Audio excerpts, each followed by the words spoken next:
Ils l'ont dit environ 1000 fois, par mon intermédiaire au moins. On ne peut pas être la lumière et maintenir quelqu'un dans l'obscurité, ou celui que l'on place dans l'obscurité.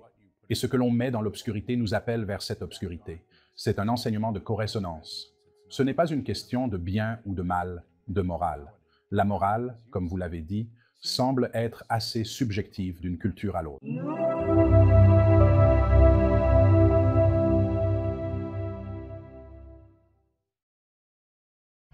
Ravi de te souhaiter à nouveau la bienvenue dans l'émission, Paul. Comment ça va? Ça va bien, merci. Je vous remercie sincèrement d'avoir accepté notre invitation pour discuter de Résurrection, votre dernier ouvrage, ainsi que de la trilogie de la manifestation. Je suis réellement fasciné et extrêmement impatient d'aborder ces thèmes avec vous. Pourriez-vous nous éclairer sur le concept de la résurrection de son véritable moi? Je pense. Est-ce le thème du livre, en quelque sorte? Oui. Alors, selon les enseignements des guides spirituels, il existe en chacun de nous un aspect fondamental. Ils le nomment le moi divin, le vrai moi, ou encore le divin. Ils lui attribuent de nombreux noms, y compris celui de monade. Et ils soutiennent que cet aspect de notre être cherche à se manifester, à s'exprimer et à se révéler à travers nous.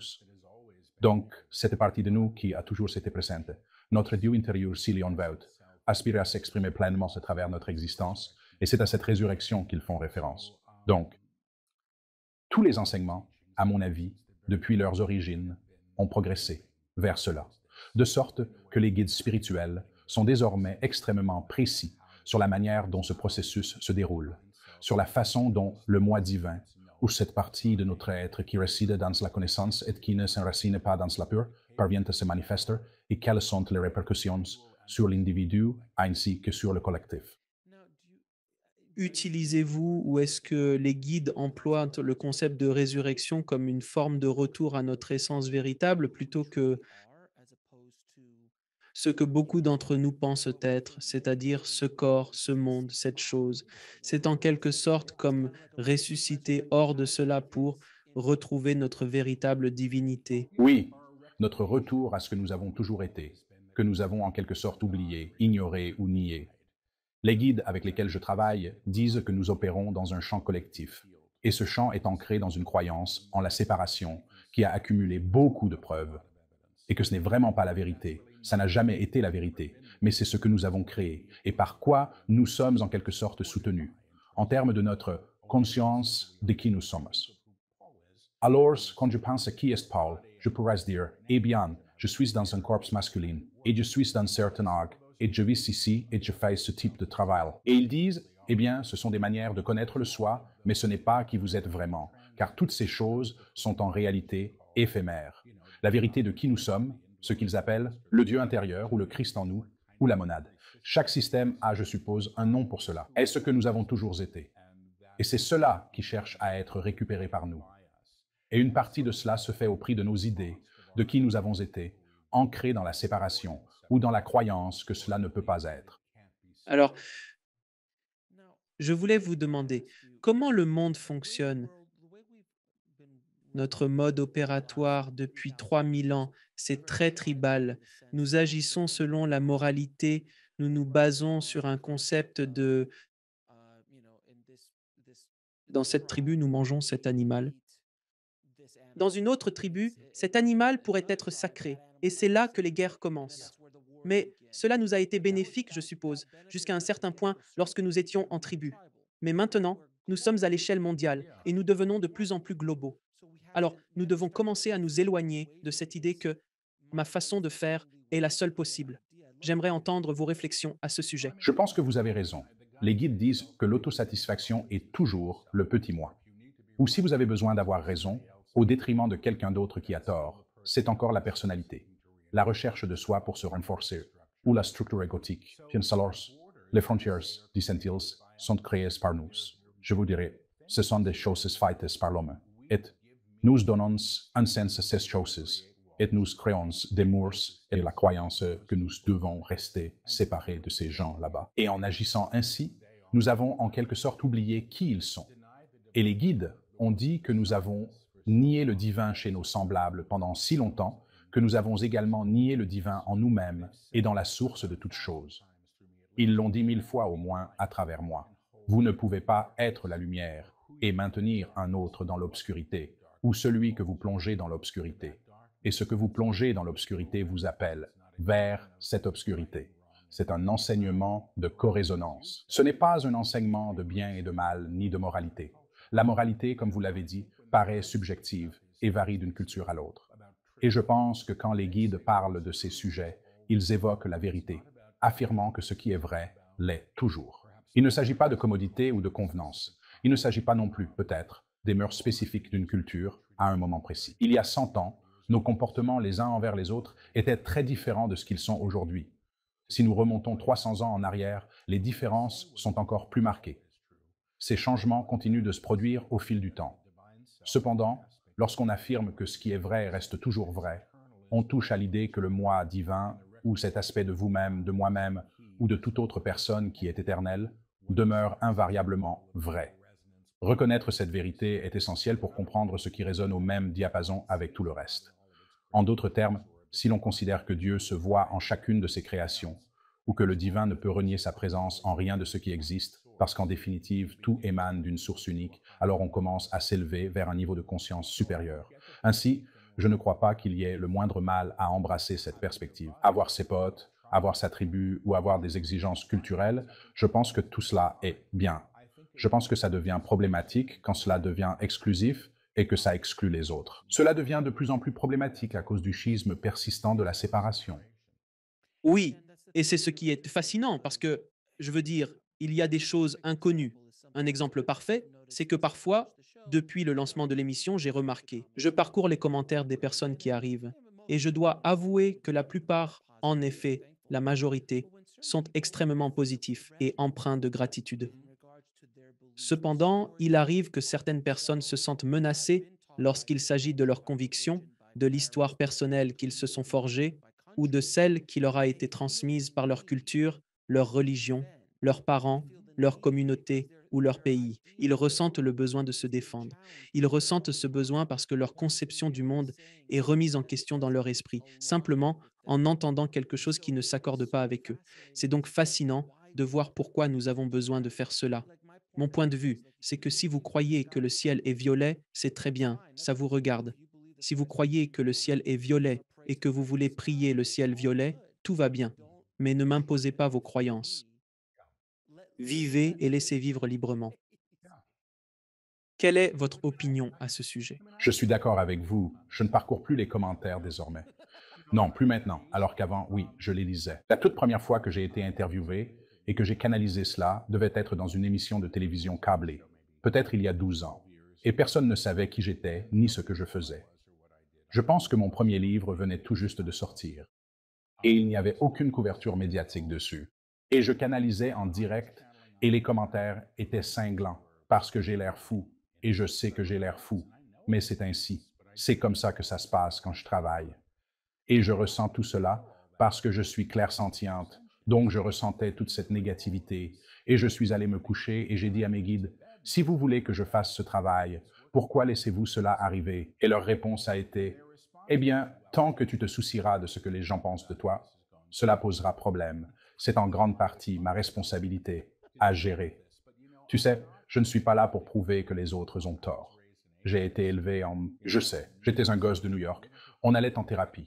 On n'allait ni à l'église, ni à la synagogue, ni à rien de ce genre. Cela dépassait tout ce que je pouvais comprendre.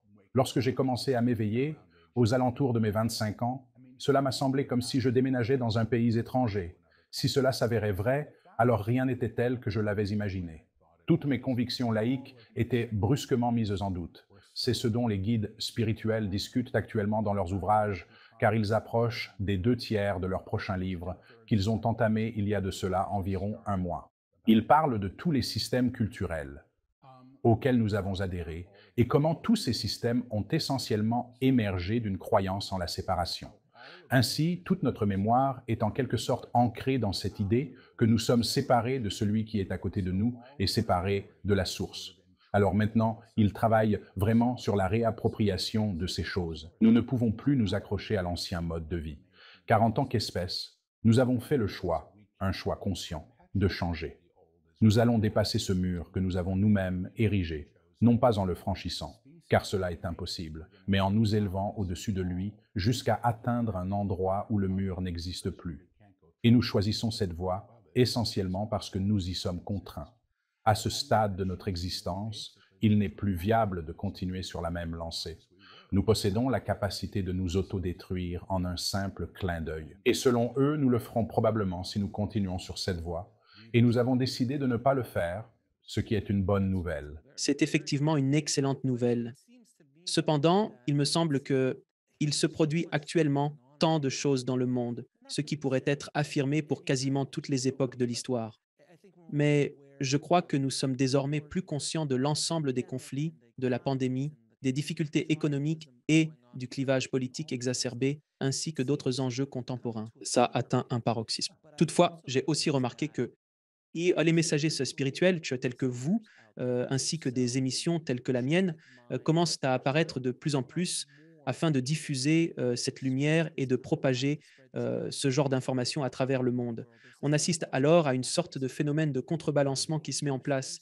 Remarquez-vous également ce même phénomène? Oui, c'est exact. Je pense que le niveau de conscience qui est actuellement accessible est présent et c'est en quelque sorte dans le champ. Alors, les guides avec lesquels je travaille disent que tout ce qu'ils enseignent est transmis par co-résonance. Donc, vous maintenez un niveau d'amplitude ou de lumière, si vous voulez. Et en gros, par la présence dans l'être, vous récupérez ce que vous rencontrez ou vous rendez cela possible ailleurs. Donc, c'est une partie de la manière dont les choses évoluent. En 2009, lorsque les guides ont dicté le premier livre à travers moi, intitulé Je suis le Verbe, ils ont dit que l'humanité était à un moment de bilan. Et un bilan est un face-à-face avec soi-même et avec toutes ses créations. Et tout ce qui a été créé dans la peur devra être revu, réclamé d'une manière plus élevée. Et le processus dans lequel nous sommes actuellement, c'est cela. Mais nous ne pouvons rien réclamer avant de l'avoir vu. Donc, je pense, il y a de cela environ 5 ans, ou peut-être même 6, ils ont dicté un ouvrage qu'ils ont intitulé Le livre de la vérité, et ils ont proclamé que tout ce qui avait été enfoui était sur le point d'être révélé au grand jour. C'était en quelle année déjà, au fait? L'année précédente, 2 élections présidentielles en arrière, juste avant cela.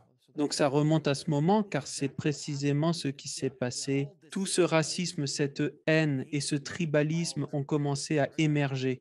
Ouais, c'est ce qu'ils ont dit, et ils ont affirmé que ça devait remonter à la surface pour être exposé, pour être guéri.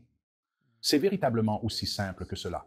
De nos jours, notre réaction instinctive est de vouloir pointer du doigt et de punir, et selon eux, cette attitude ne fait qu'empirer la situation. Ce qui est révélé l'est parce qu'il est nécessaire qu'il soit reconnu ou perçu d'un point de vue plus élevé. Et voilà l'opportunité qui nous est offerte en ce moment, à condition que nous choisissions de la saisir. Cependant, je demeure légèrement sceptique. Et ils l'ont répété à de nombreuses reprises, qu'est-ce qui se passe donc? Ils ont été plutôt justes ces 10 dernières années concernant notre manière d'agir et en quelque sorte prévoyants. Je suis d'avis que tout cela pourrait se révéler être avantageux. Ce n'est pas que l'on doive sans cesse se concentrer sur toutes les idioties, mais on ne peut pas non plus les ignorer. Ce n'est pas une forme d'évitement spirituel. On ne peut pas simplement vaporiser du parfum sur quelque chose et prétendre ensuite qu'elle sent bon. Si ce n'est pas ça, Maintenant, il y a un point particulier dont on a déjà légèrement discuté plus tôt, en lien avec les récits que l'on se transmet, ces histoires qui nous accompagnent depuis l'enfance. Nous ne venons pas au monde en portant en nous de la haine ou de l'amour de manière innée. Il y a toute cette sorte de conditionnement que nous avons qui continue. Quels conseils donneriez-vous pour que nous puissions nous libérer de ces histoires, comme vous l'avez fait lorsque vous avez commencé à vous éveiller avec votre... Je veux dire, vous êtes évidemment un cas extrême. Vous aviez des guides et vous canalisez. Mais pour nous tous, comment pouvons-nous commencer à nous affranchir de ces récits, à réévaluer l'introspection en nous-mêmes, pour s'éveiller à un état de conscience supérieur? eh bien, je n'ai pas terminé, et je ne suis pas un enseignant spirituel, ni un gourou, ni illuminé. Je suis ce type qui se présente avec cette capacité très étrange, mais j'ai beaucoup évolué grâce à cela. Peut-être que grandir n'est pas le mot juste, peut-être que j'ai évolué. Évoluer, c'est le meilleur terme pour lui. Les guides travaillent avec des harmonisations énergétiques. Ils disent que nous sommes tous des radios et que nous émettons en permanence, et notre émission, c'est notre conscience, et notre conscience, c'est ce qui revendique notre réalité. individuellement et collectivement. Les harmonisations sont vraiment simples et elles sont revendiquées au niveau du soi divin ou de la monade, car ils disent que ce qui est vrai est toujours vrai. Donc, à ce niveau, ces choses sont toujours vraies. Et une revendication simple avec laquelle ils travaillent est je sais qui je suis en vérité. Je sais ce que je suis en vérité. Je sais comment je sers en vérité. Je suis libre, je suis libre, je suis libre. Or, l'invocation de cette liberté ne se fait pas au niveau de la personnalité. Ce n'est pas simplement dire salut, je suis Paul et je connais mon identité et je sais où j'habite. Ce n'est pas tout ça. C'est plutôt le moi éternel qui l'affirme avec conviction. Les guides disent que c'est l'aspect de soi qui est innocent, exempt de peur, libre de notre idée du péché. Si vous voulez aller jusque-là, qui sait qui il est, malgré toutes les preuves du contraire. Donc, lorsque vous revendiquez les harmonisations, vous changez en fait la fréquence de votre chant, pour vous aligner sur le chant supérieur qu'ils disent être toujours présent, mais qui a été nié. Imaginez donc qu'il y a une station de radio qui a toujours été là, et que vous ne saviez pas que vous pouviez jouer. C'est donc ce qu'ils nous aident à faire. L'expérience en est souvent assez tangible. Je fais des ateliers en ligne et en direct et tout ça. Mais lorsque les guides interviennent avec les harmonisations et que les gens les invoquent, on peut ressentir le changement dans le corps et dans le chant. Et votre expérience, des choses commencent à être modifiées. Ce n'est pas comme abracadabra, ce n'est pas comme une baguette magique, mais ce que cela fait, je crois, c'est mettre en mouvement un changement de conscience auquel vous pouvez vous aligner. Tous les livres qu'ils transmettent à travers moi parlent vraiment de cela. Ce ne sont pas des livres d'auto-assistance. Il ne s'agit pas de comment obtenir un meilleur appartement. Ce n'est pas la question. D'autres personnes peuvent faire cela. Ce n'est pas ce qu'ils enseignent. Ils enseignent vraiment une sorte de mysticisme. Mais je pense que d'une manière qui est vraiment applicable, quelque chose l'accompagne.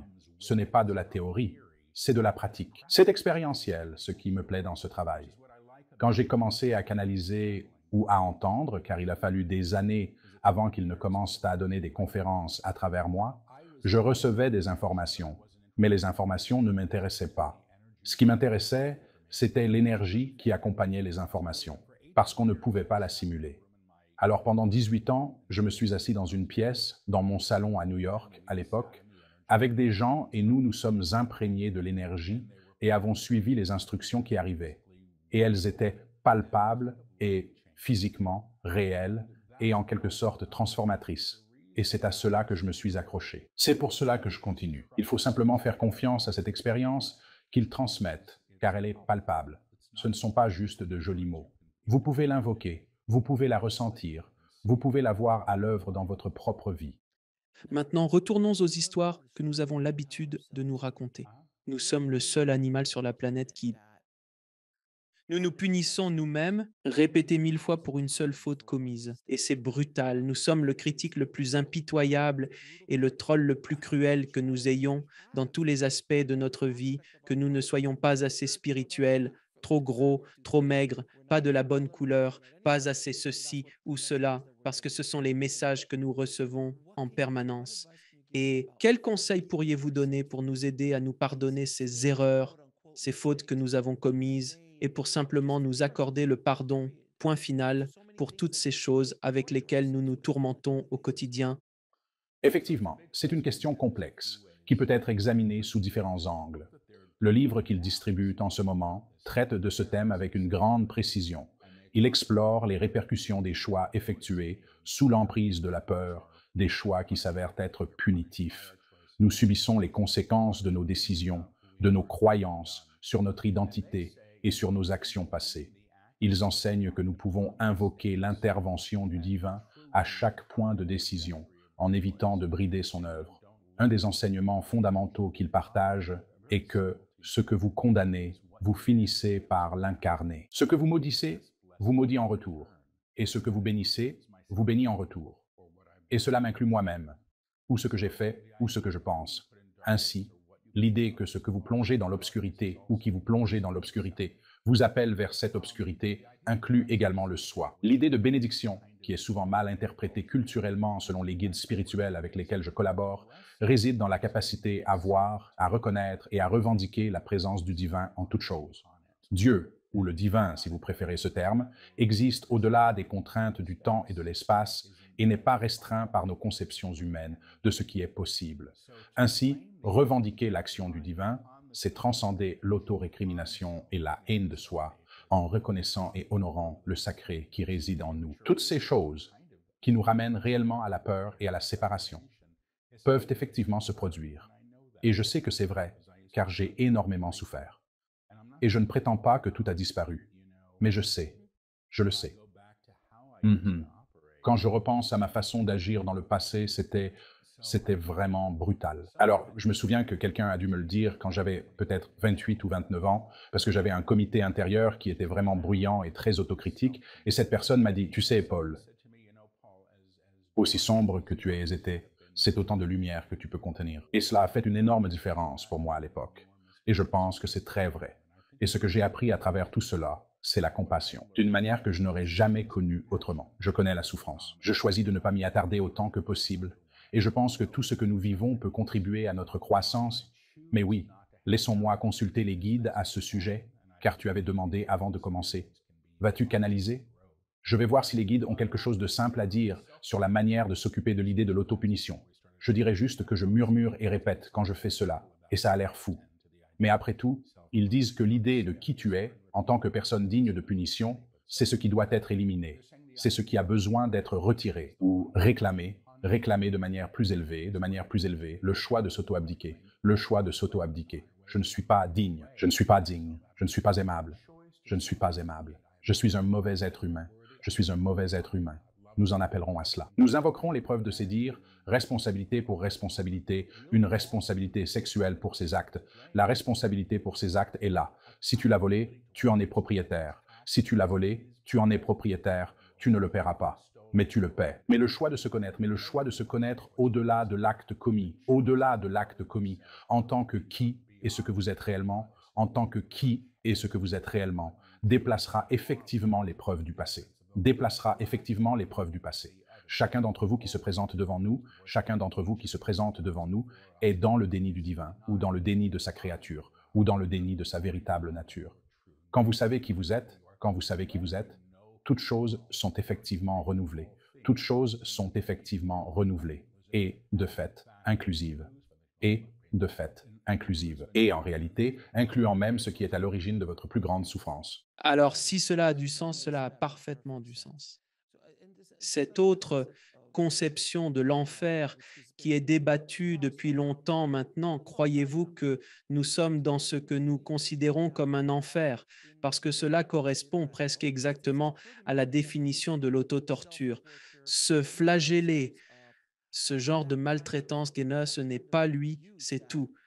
C'est presque éternel jusqu'à ce que vous décidiez de vous en libérer. On dirait que nous sommes tous dans nos enfers personnels et nous devons, comme vous dites, en ressusciter. Je ne le sais pas. Que pensais-je de cela?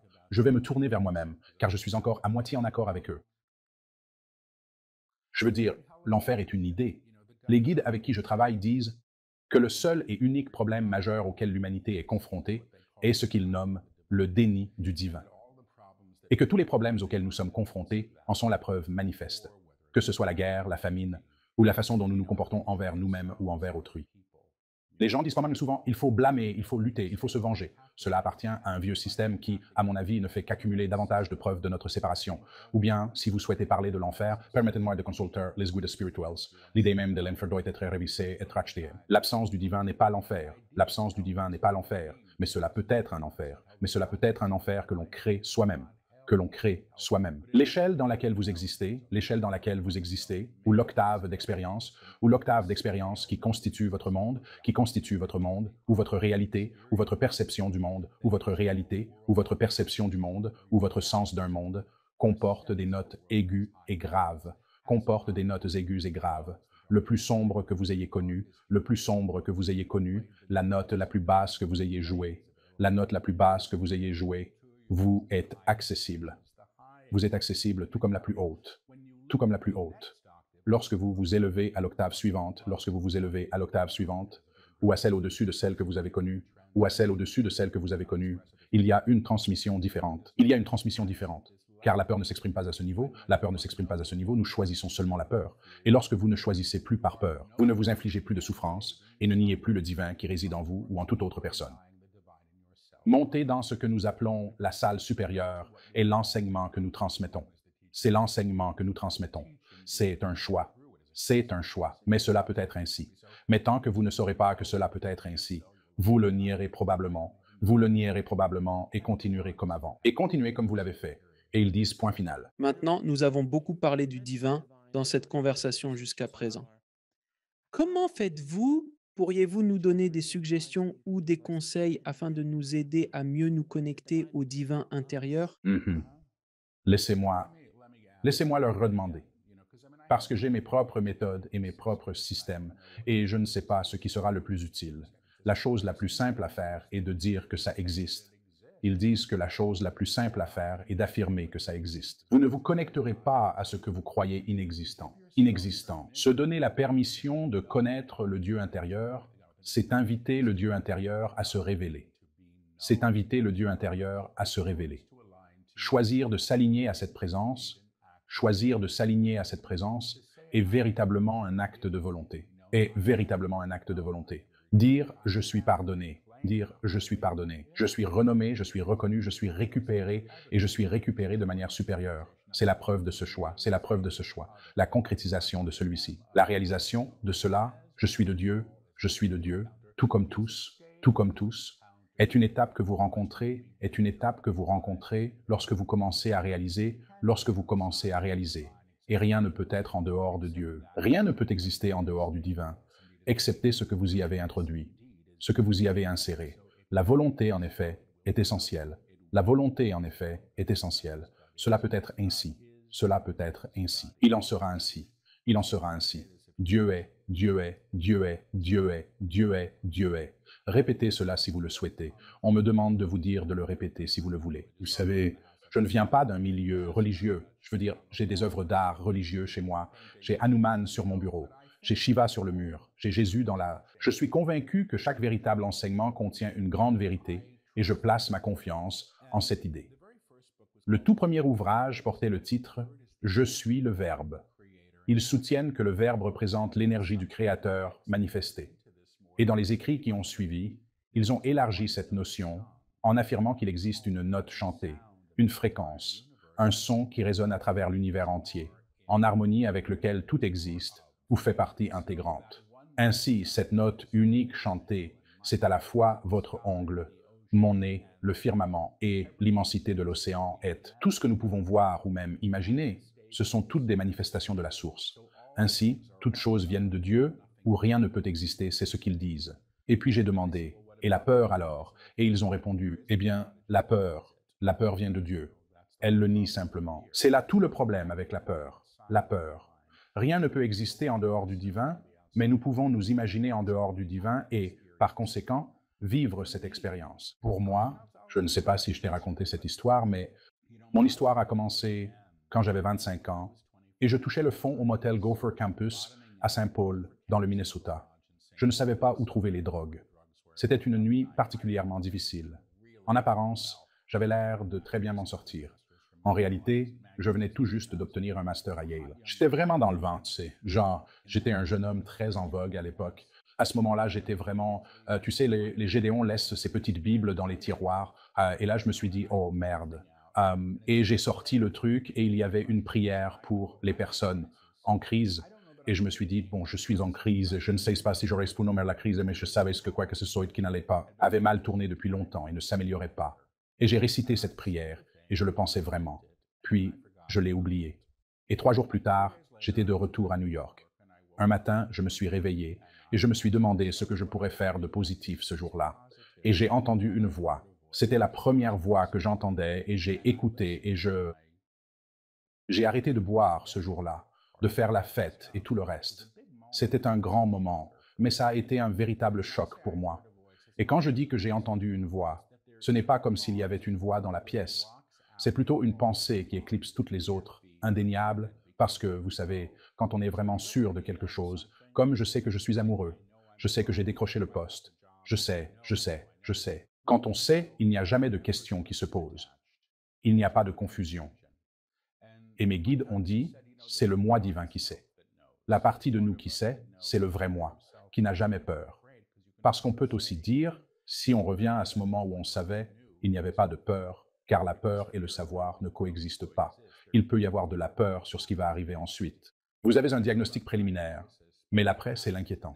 Quelle sensation éprouverai-je? Vais-je m'en sortir avec toutes ces questions?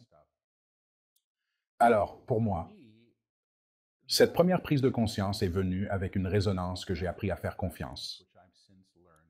Quand je canalise, je ne pense pas. Je suis en arrière-plan peut-être, à moitié à l'écoute, et j'interviens si c'est trop étrange ou déroutant. Mais j'ai appris à connaître ce genre de savoir et à lui faire confiance. Donc je sais qu'il y avait une question à laquelle je répondais il y a quelque temps, et je me suis lancé dans quatre digressions différentes. Donc vous devez me pardonner. Pas de problème. Mais en résumé, c'est bien cela. Alors, ce que j'ai finalement découvert comme une vérité profonde, et comme le dit si bien la parole sacrée, c'est que plus tu te rapproches du divin qui est en toi, la peur commence lentement à se dissiper. Et de nombreuses choses qui m'effrayaient auparavant, je ne le suis plus effectivement. Et cela est très fascinant. Je partage la même aventure que toi. Nous sommes tous en train d'évoluer au rythme auquel nous sommes censés évoluer dans nos propres vies. Mais comme je l'ai remarqué, les choses qui me terrifiaient auparavant, les soucis que j'avais, comme d'où viendra l'argent? Qu'est-ce qui va se passer? Et tout ça. Je suis devenu beaucoup plus ancré dans la foi que les choses se produiront comme elles doivent. Et quand tu commences à te connecter à cette foi intérieure, à ton moi divin intérieur, tout change. Vous n'avez plus autant peur. C'est ce que vous avez découvert. Oui, c'est ça. Je veux dire, je peux toujours être déclenché. Et là, je dois saisir, bien sûr, l'opportunité, parce que les guides disent, eh bien, tout est une opportunité. Si je reformule les choses de cette manière, je cesse alors de fonctionner selon ma vieille conscience de victime, qui était plutôt bien ancrée dans mon existence. Donc, les guides l'ont dit 1 million de fois, l'action de la peur est de revendiquer plus de peur. Et chaque choix que nous faisons par peur nous apporte davantage de la même chose. Si vous regardez en arrière dans votre vie et que vous examinez les choix faits par peur, vous verrez probablement qu'ils vous ont apporté plus de peur. Ils s'accumuleront toujours. La preuve, disent les guides à propos de la peur, est assez curieuse car ils affirment que la peur n'est pas sage. La peur ne s'élève pas. Ils affirment que c'est rusé, mais ce n'est pas pour autant sage. Par conséquent, cela ne s'élève pas au-delà d'un certain seuil prédéfini. Sa fonction essentielle est de se répliquer, à l'instar du cancer, restant confinée au niveau inférieur où elle a vu le jour. Le véritable moi, ou plutôt le moi dont vous faites mention, n'éprouve aucune crainte car il ne résonne pas avec la vibration de la peur. Et si vous commencez à traduire votre expérience vers ce que les guides appellent la chambre haute ou l'octave supérieure, ou que certains appellent la conscience christique, je suis sûr qu'il y a beaucoup d'autres noms que les gens lui donnent. L'une des choses que vous découvrez assez rapidement, c'est que la peur n'est pas présente là-haut. Et si je veux revenir à mes anciennes réactions, je le peux. Mais alors je redescends là où cela existe. Alors, ils disent parfois, imaginez qu'on vous offre un nouvel appartement situé au 20e étage, alors que votre logement actuel se trouve au sous-sol. Vous prenez l'ascenseur, atteignez le 20e étage, et là, vous vous écriez, oh mon Dieu, c'est incroyable. Soudain, la vue est entièrement différente. Elle est complètement dégagée, sans la moindre obstruction. Vous ne vous attardez plus sur les crottes de chiens aperçues par les fenêtres hautes du sous-sol. Lorsque vous montez au 20e étage, une pensée vous traverse l'esprit. Oh, c'est merveilleux ici, mais j'ai encore toutes ces lettres d'amour que mon ex m'a écrites et que je prévois de brûler. Il faut que je redescende pour les récupérer. On aimerait transporter tous nos bagages avec nous en haut, mais c'est irréalisable. Donc, une partie du processus que nous finissons par traverser implique de lâcher prise sur ce que nous pensions être, sur ce qui nous paraissait si essentiel. Toutes ces choses, car ce sont elles qui cherchent à accumuler davantage de preuves, de la peur, parce que cette partie de nous a été, en quelque sorte, élevée avec la peur. On dit que c'est comme si nous étions tous nés au sein de ce champ où la peur est tellement omniprésente que nous supposons qu'elle fera toujours partie de notre environnement. Et c'est un peu comme si nous sommes nés dans la piscine où quelqu'un a déjà uriné. Tu vois ce que je veux dire? Et tu peux aller au-delà de ça. Tu peux t'élever au-dessus de ça, vers un endroit où ça n'existe pas, où ce n'est pas présent.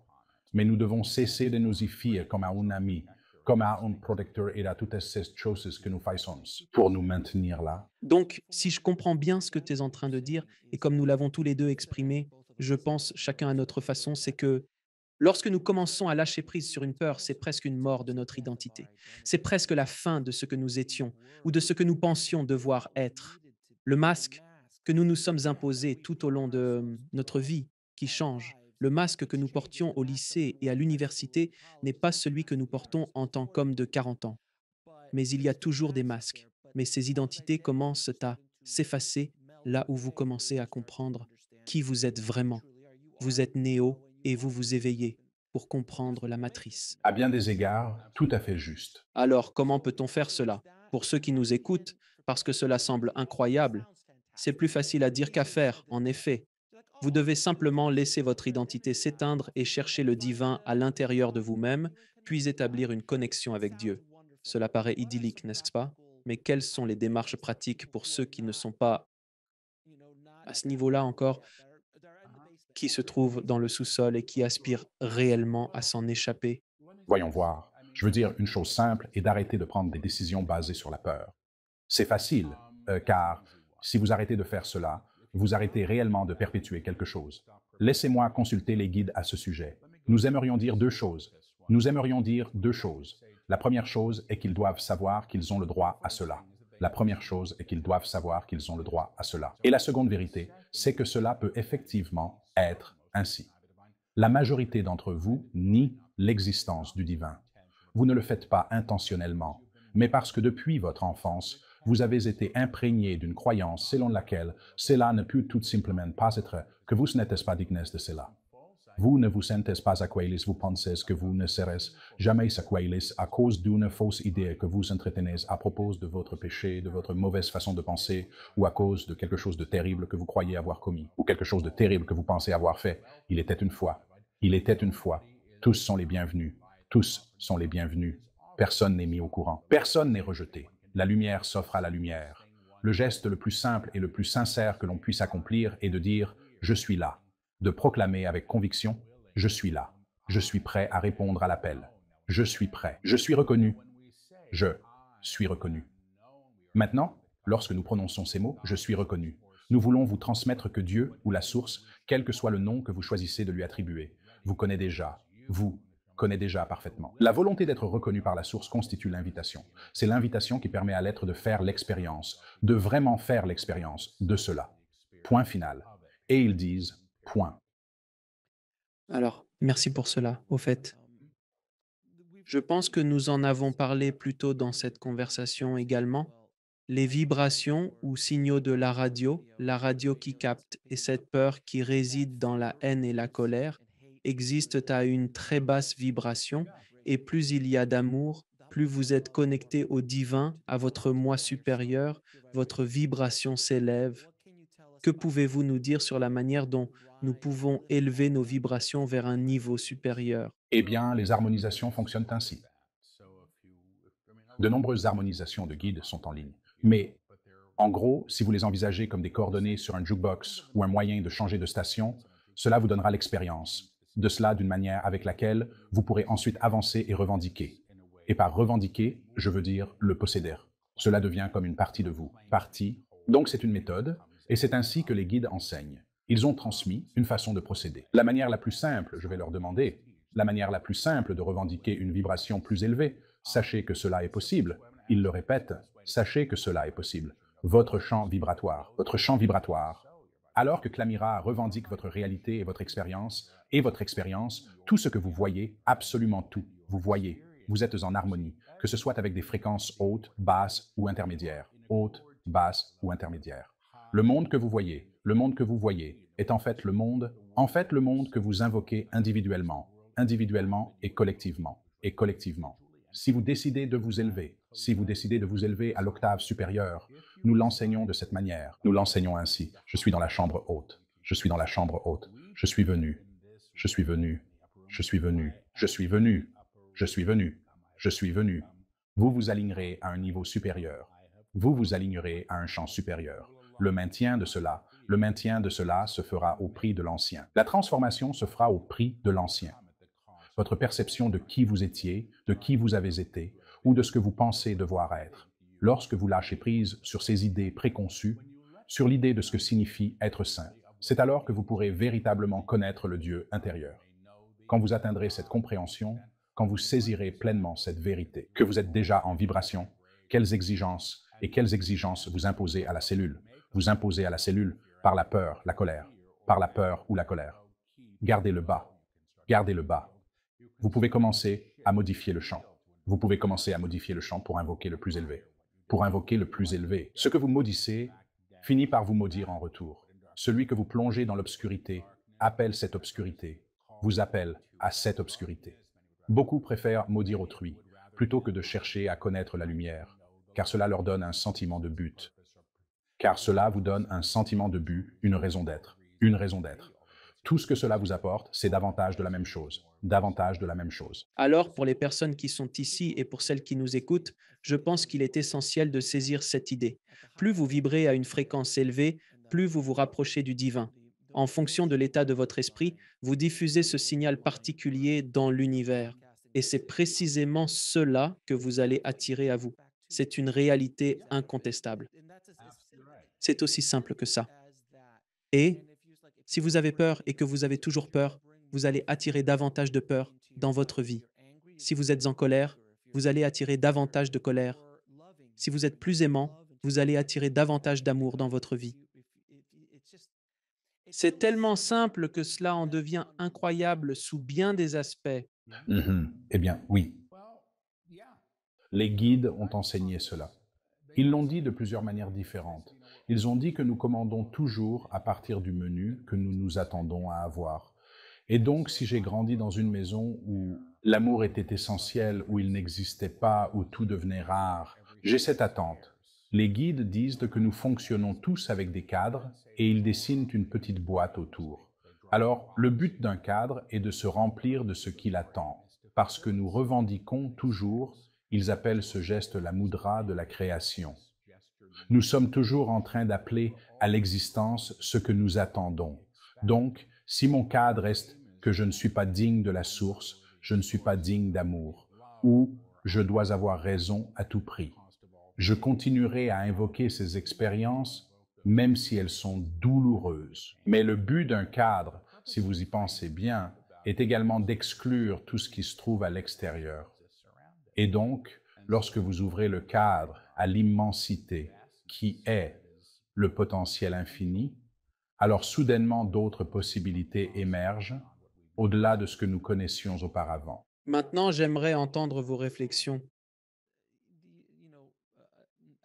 Je sais que certains de vos guides sont des maîtres ascensionnés, des personnes qui se sont élevées et qui ont maîtrisé ce dont nous parlons à un niveau supérieur que vous et moi ne pouvons pas comprendre. Mais la plupart de vos guides se sont incarnés à un moment donné où vous ne savez pas.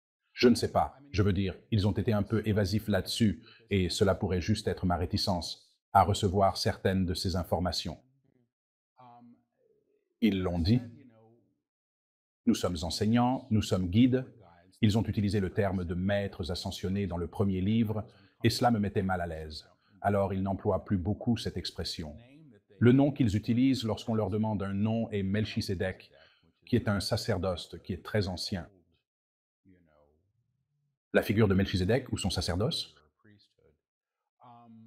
Mais ils ont dit que certains d'entre nous étaient informés et d'autres non. Ils ont dit que certains d'entre nous se sont connus en forme ou à travers la forme, d'autres non. Et j'accepte cela. Il y en a un que je vois principalement, et je l'ai vu seulement, en méditation ou sous hypnose, et cela m'a surprise. Et je pense que si je méditais tous les jours, je le verrais probablement tout le temps, mais je ne le fais pas parce que je suis paresseuse. Et il était tout à fait remarquable, je dois dire, vraiment remarquable. Et ses yeux étaient d'un bleu intense, le plus bleu que j'ai jamais vu. Une longue, très longue barbe blanche et ce grand chapeau avec comme une sorte de galette dessus.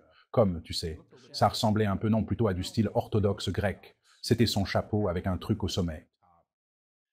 Il tenait fermement un sceptre qui se distinguait par son relief. Ce sceptre était doré, et il ne cessait de me le présenter, affirmant que c'était l'outil avec lequel ils harmonisaient les gens. À cette époque, j'animais des ateliers et, pour des raisons qui m'échappaient, je me retrouvais souvent devant l'auditoire, tenant un objet énigmatique entre mes mains, sans en saisir la nature. Puis, il m'a révélé la fonction de cet objet, et c'est précisément à ce moment-là que les participants de mes ateliers ont commencé à remarquer que mes yeux prenaient une teinte bleue, claire et éclatante. J'ai les yeux noisettes. Et cela est devenu un phénomène très courant au fur et à mesure que son énergie se mélangeait davantage en travaillant. Mais je pense qu'il fait partie d'un collectif, car parfois il y a un vocabulaire légèrement différent qui émerge dans les livres. Et je peux parfois percevoir la différence, mais tout semble de la même essence quand on le voit, transcrit. Car tous les livres sont des transcriptions non éditées, des channelings. Je n'ai pas la possibilité de revenir en arrière et de les corriger. Et peut-être trois mots dans un livre seraient corrigés si je les avais mal prononcés ou si j'avais légèrement dérapé ou quelque chose comme ça. Donc ma définition préférée des guides, parmi toutes, c'est quand ils ont dit « Nous sommes ce que vous devenez » lorsque vous savez qui vous êtes. Et le tour est joué. Et c'est précisément ce que de nombreux grands maîtres spirituels ayant vécu sur cette terre ont tenté de nous transmettre depuis Jésus jusqu'à Paramahansa Yogananda, en passant par le mystique Babaji, ainsi que tant d'autres maîtres éclairés. Et cette idée, particulièrement répandue dans la pensée occidentale, selon laquelle les maîtres spirituels naissent dans cet état de plein éveil spirituel, est tout simplement absurde et dénuée de tout sens. Cela ne tient pas la route, car chacun d'entre eux a dû affronter ses propres épreuves et tribulations pour pouvoir trouver et enseigner à partir de sa propre expérience vécue. Autrement, cela n'aurait aucun sens. Pourquoi se donner la peine de se manifester? Je veux dire, considérer qu'il y a une carte de 30 ans entre la naissance de Jésus et le commencement de son ministère. Pendant ce temps, il a certainement vécu et fait des choses. Oui, je suis d'accord. Je suis entièrement d'accord. Je veux dire, ils disent ce qu'ils transmettent, moi et les livres qu'ils écrivent, c'est un enseignement initiatique. Ils invitent les gens à se reconnecter à leur essence véritable. Je ne crois pas que ces enseignements soient pratiques dans le sens habituel du terme. Et par pratique, je veux dire, oh génial, je vais lire ça et je vais dénicher un partenaire plus adéquat ou je vais acquérir toutes ces choses matérielles. Ce pourraient être des conséquences indirectes, mais ce n'est certainement pas l'objectif principal. L'objectif est, finalement, je pense, se retrouver avec notre propre nature véritable, qui existe bien au-delà de ce que nous imaginons être. Et je pense que c'est du vieux, du très vieux. Ce n'est pas, même pas spécialement New Age, si vous voulez dire que c'est ancien, très ancien. Ils affirment que l'enseignement qu'ils partagent est éternel. Il se manifeste sous diverses formes, à différentes époques, à travers divers enseignants. Je ne suis pas l'enseignant. Je suis la radio, cela me convient parfaitement. Comme dit, selon ma vision. Maintenant, les guides ont-ils quelque chose à dire sur l'humanité et la direction que nous prenons en ce qui concerne simplement l'évolution, la résurrection de toute l'humanité? Ils en parlent beaucoup en ce moment. Je veux dire, c'est un sujet vaste dans lequel je m'engagerai. Nous aimerions dire juste une chose. Nous aimerions dire juste une chose. Vous dépasserez la notion de soi. Vous dépasserez la notion de soi. C'est la cause de votre douleur qui a été la cause de votre souffrance. La véritable cause de votre souffrance. La véritable cause de votre souffrance. Une séparation de votre séparation, si vous voulez, doit enfin être abordée. Doit enfin être abordée dans un accord pour que l'humanité se recrée sur une octave supérieure. Sur une octave supérieure. Cela commence à se produire maintenant. Cela commence à se produire maintenant. Cela prendra plusieurs générations. Cela prendra plusieurs générations pour que la manifestation s'élève, pour que la manifestation se réalise. Là où vous vous trouvez maintenant, là où vous vous trouvez maintenant, c'est dans un accord. C'est dans un accord avec ce qui ne fonctionne pas actuellement, avec ce qui ne fonctionne pas actuellement, ce qui ne vous servira jamais, ce qui ne vous servira jamais et n'aurait jamais pu le faire, et n'aurait jamais pu le faire. Une nouvelle conscience est en train de naître. Une nouvelle conscience est en train de naître sur qui vous êtes réellement, sur qui vous êtes réellement, et ceux qui s'incarnent avec cette conscience. Avec cette conscience, commencent à activer. Commencez à activer. Ils vont reconquérir le plan manifeste. Ils vont reconquérir le plan manifeste dans lequel vous vivez actuellement, et ils annoncent une ère nouvelle. Alors, et moi, je tends à être d'accord avec vous car j'ai moi-même des enfants et je vois la manière dont ils envisagent la vie si différemment, qui est simplement innée du fait des parents qu'ils ont, c'est-à-dire ma femme et moi, qui avons une conscience différente de celle de nos parents et certainement de nos grands-parents. Ils étaient sur une fréquence beaucoup plus basse, plus dans une optique de je dois survivre. Ouais. Alors que nous, je veux dire, du moins dans mon propre exemple, dans mon musée personnel, je vois la différence, pas seulement chez mes enfants, mais aussi chez leurs amis et tout. Ils voient la vie tellement différemment. Ils sont plus ouverts aux idées, plus connectés. Et puis, quelques générations avant moi, on peut juste voir leur façon de penser. Je ne veux pas travailler de 9 à 5 dans un emploi que je déteste. Je vais faire quelque chose de différent. Je suis déterminé à changer le monde. Je vais passer à l'action. Imagine, ces idées étaient inimaginables même dans le passé. Peux-tu le croire? Absolument pas. Ça me donne vraiment de l'espoir, vraiment. Quand les guides ont parlé pour la première fois, je crois que c'était lors d'un séminaire en direct, ils ont dit que ça prendrait 4 générations ou quelque chose comme ça. Et les gens étaient là tellement contrariés parce qu'ils veulent tout. Nous voulons tout, tout de suite. Pourquoi je fais tout ce travail? Je le veux maintenant. C'est quand ce grand éveil?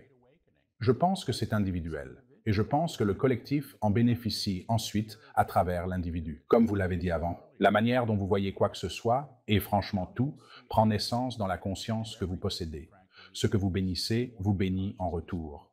Et les guides disent essentiellement que lorsque vous fonctionnez à un certain niveau de vibration, votre simple présence modifie le champ. Alors, j'ai mentionné à quelqu'un, j'étais en voiture il y a quelques mois avec quelques personnes qui avaient vaguement une idée de ce que je fais, mais qui ne connaissaient pas vraiment mon travail.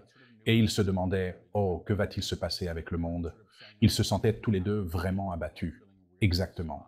Et moi? Et ils ont dit, eh bien, que disent tes guides, Paul? Et ils ont répondu, eh bien, cela prendra 4 générations. Mais nous le faisons, et c'est plein d'espoir et tout le tralala.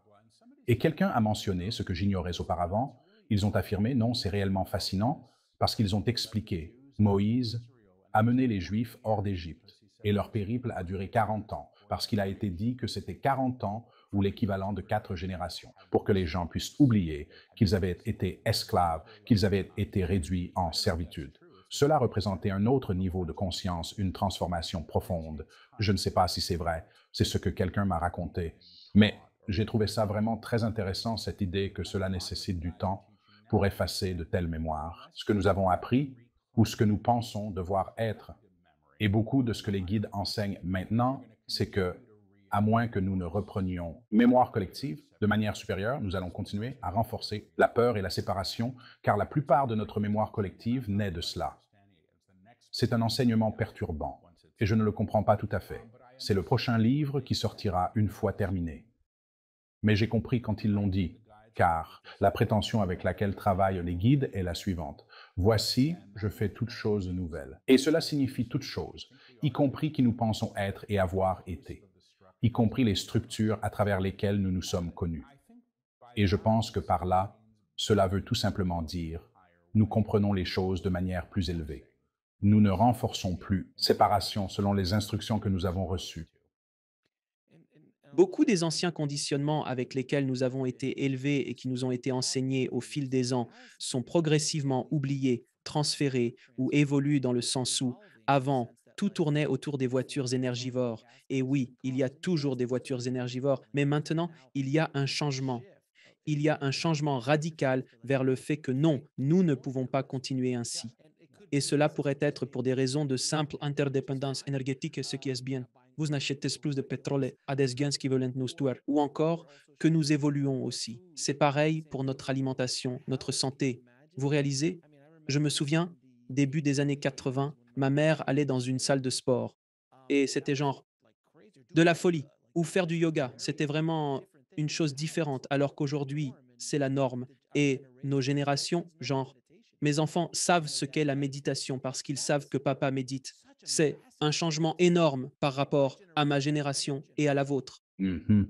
Dans ma génération, les hommes n'utilisaient même pas d'après-shampoing. Je me souviens, au lycée, quand un mec a dit «Je mets de l'après-shampoing», et tout le monde a éclaté de rire, parce que ça ne se faisait pas. Les mecs ne faisaient pas ça. Vous voyez ce que je veux dire? Oui, exactement.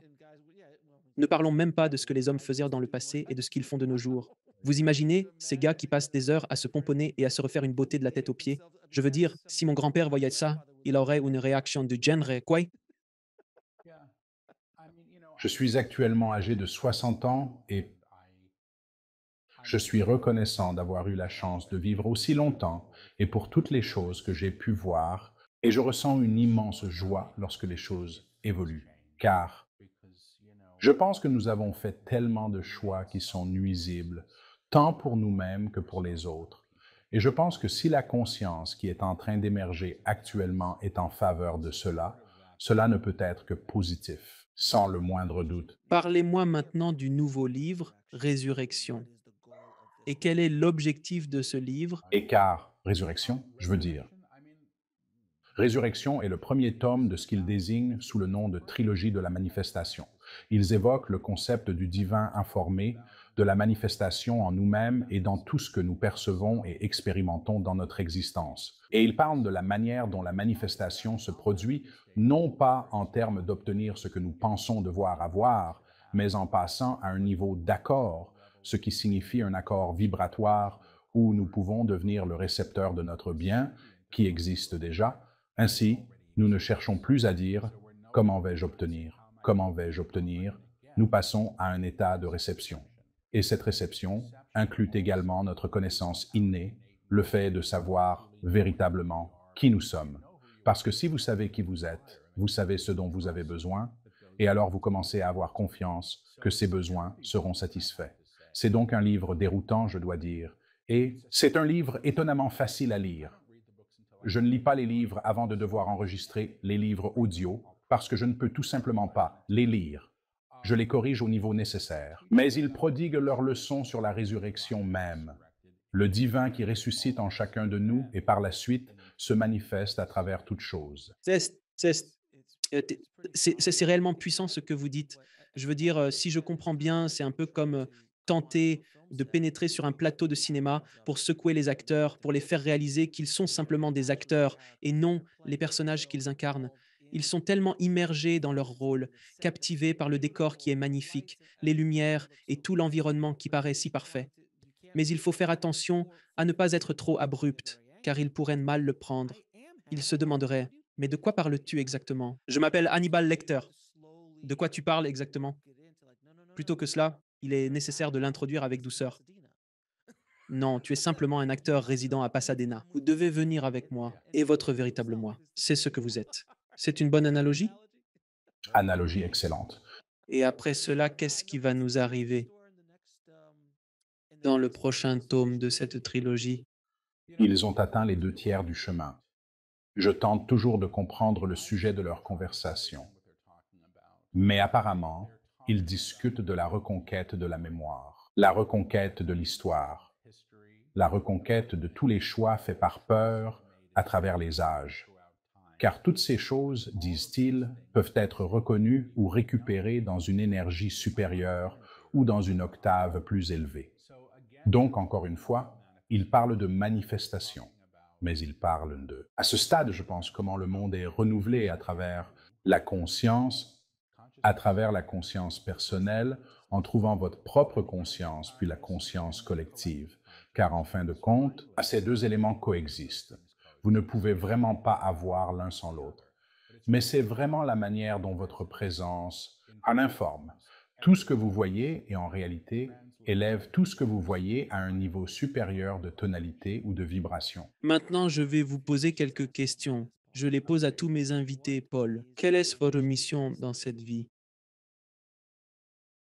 Je ne suis pas sûr. Je ne pense pas que j'en ai une. Je veux dire, je suis là pour ça. Je veux prendre du plaisir, ce qu'il me reste. Et je dois dire que cela n'a vraiment pas été facile pendant une longue période. Et l'idée que la paix soit présente partout et accessible à tous, toujours, un immense plaisir pour moi. Ainsi, mon but et ma mission, je suis ici pour accomplir le travail pour lequel je suis venu et y faire face sous toutes ses formes. Et c'est tout. Quelle est la définition d'une belle vie? Je dirais une vie façonnée par des choix élevés, sans grand regret. Mais je ne suis pas sûr, car je crois que nous apprenons autant de nos erreurs que de toute autre expérience. Et je pense qu'au final, on se dit « Waouh, j'ai vraiment dû apprendre cette dure leçon. » Et n'était-ce pas fascinant? Donc je ne sais pas. Cela pourrait être une définition de la belle vie. Je crois que cela est lié à l'idée d'aimer sincèrement les autres. Et quel est donc le but ultime de l'existence? Je pense que c'est connaître Dieu, enfin, ou quel que soit le nom que vous lui donnez, c'est comprendre qu'il n'est pas séparé de nous. Oui, exactement. Et pour conclure, les guides ont-ils quelques derniers mots de départ à nous communiquer? Je vais demander. On raconte que le jeune homme désire ardemment savoir pourquoi il se trouve ici, alors nous allons lui parler directement. Il est ici pour indiquer la voie, il est ici pour tracer le chemin, parce qu'il accepte d'être observé. Parce qu'il accepte d'être observé.